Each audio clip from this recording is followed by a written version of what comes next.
Howdy guys. This is in response to a bunch of people who were asking how to cheaply sharpen the Delta 12-inch planer blades, or any planer blade for that matter.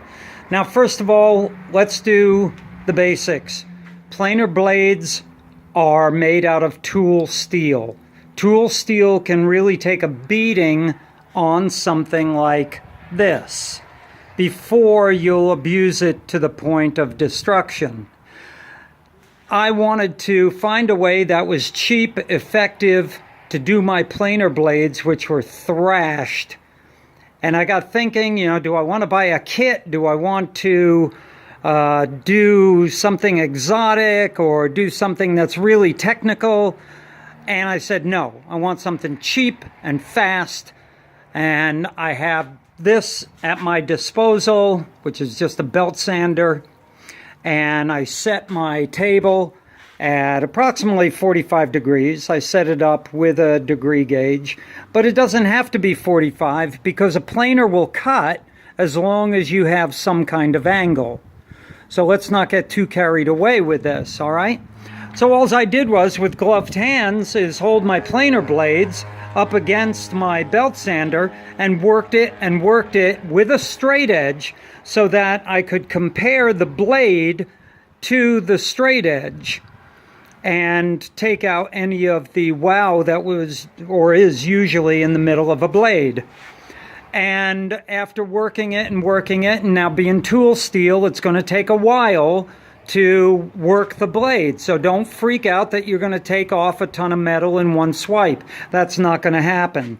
Just be careful that you have gloves and something you can manipulate the blade with so that it doesn't keep getting loose or twisting or whatever on you.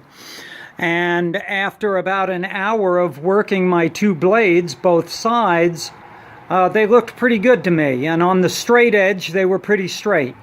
So put them back in the planer, and of course you use your guide to set your blades real quick.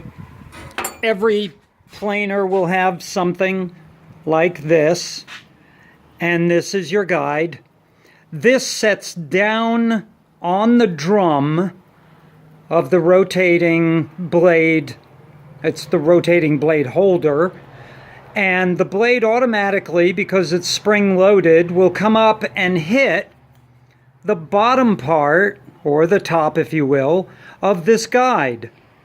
And just make sure that you're sort of centered. It has to be offset a little bit so that you can get to the Allen heads or the nuts or whatever your planer has.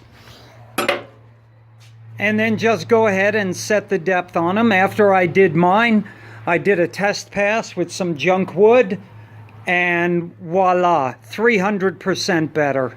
It actually cuts like a planer.